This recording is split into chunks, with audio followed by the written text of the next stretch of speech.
má radost, když přijdete a navštívíte ho. Když někdo má hlad, přijdete za ním a dáte mu najíst, nebo donesete mu jídlo, nebo peníze. Bude mít radost. Když někdo bude mít žízeň a podáte mu vodu, taky bude mít radost. Všechno, co uděláte pro toho nejmenšího, jako byste dělali pro svého Pána. Aspoň tohle, kdybychom dělali. Protože ten kříž každý z nás si musí níst. Není tak těžký, jako kříž Ježíše Krista. Ale každý, kdo už něco zažil s Bohem, tak ví, že někdy opravdu jsou těžké chvíle. A někdy opravdu máme tendenci ve svých životech, ve své mysli a tak, já už toho mám dost, já už toho dojím. Ale já vám říkám, vydržte. Já vám říkám, abyste pokračovali dál, tak jak Ježíš. Pokračujte v té cestě. Pokračujte. A běžte až na Golgotu. Běžte až na kříž. Nepřestávejte půl cesty. Nepřestávejte před cílem. My musíme jít až na Golgotu, až na kříž a opravdu zemřít pro Pána. Zemřít. A když zemřeme, tak věřte, že i nás Bůh vzkřísí. I nás. Tak, jak vzkřísil svého syna, tak vzkřísí i nás. Ale musíme níst, vzít svůj kříž a nést ho. Ale až do cíle. Tohle, když uděláme, tak máme naději, že jsme dorazili do cíle a že čeká nás věčný život. A to, co říkala Markéta, já už to vidění znám. Ona mi to říkala a to je něco nádherného. Jak ho našla na louku a jak si tam hrála, s prasatkama si tam hrála. Jo? Já nevím, jak tady by si hrála s prasatkama, tam si hrála s prasatkama. Jo? A líbilo se jí to, očividně se jí to líbilo. A jak viděla, jak Bůh jí vzal ještě a ukázal jí ty baráky, ty domy. No, a ona to neumí popsat, ale jak viděla ona říká tomu ty kameny. Ona řekla kameny, ale to byly opravdu diamanty a drahé kameny a z toho je postavený celé město. Z toho. No, takže to musí být něco nádherného, co pro nás Bůh připravil. Když tohle všecko pro něho uděláme. Je to nepředstavitelný. Já kolikrát, když se mě lidi vyptávají, jestli jsem viděl, já říkám, viděl jsem zahradu Eden. Viděl jsem ji, ale nedokážu to popsat. Nedokážu popsat tu nádheru, protože to nejde popsat. Jo.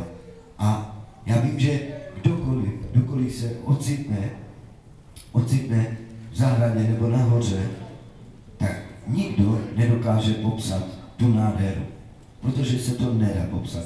Dost jedinou barvu tam nepopíšete. Vy řeknete modrá a pak řeknete, nevím, jestli to byla modrá, to byla nějaká jiná modrá. No, nebo žlutá, je úplně jiná žlutá. Tady není vidět ty barvy na zemi, nejsou tady ty barvy na zemi, co uvidíte tam kytku a ta kytka nejde popsat.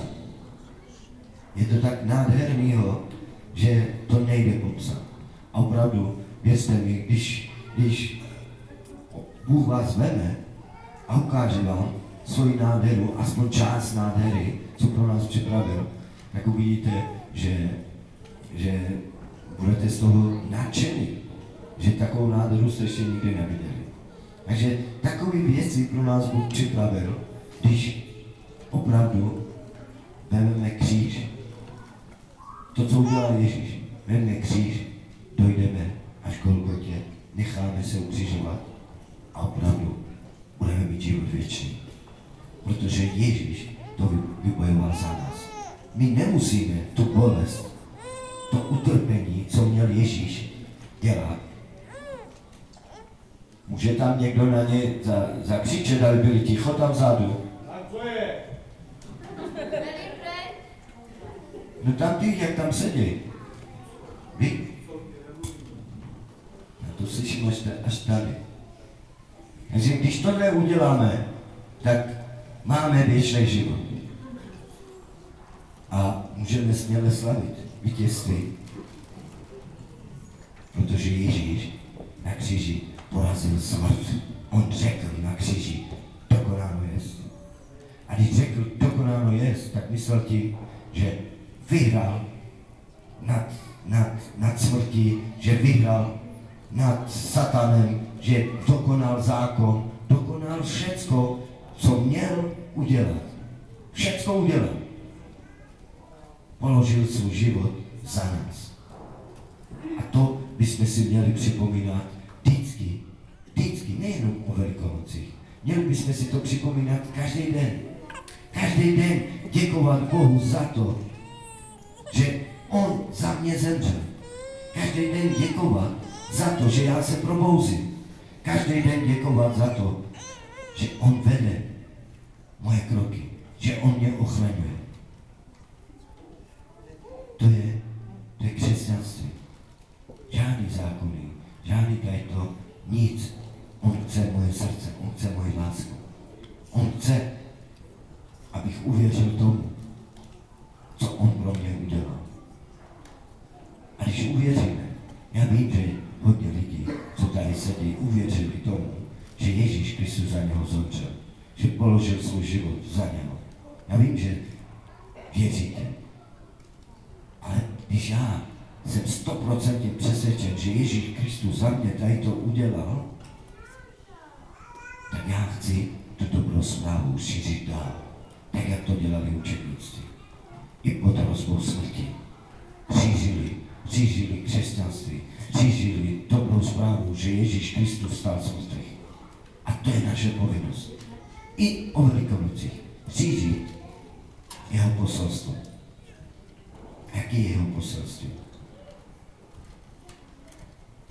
Jeho poselství je žít v pravdě, v lásce, porozumění. To On chce po nás. A ve víře. Amen.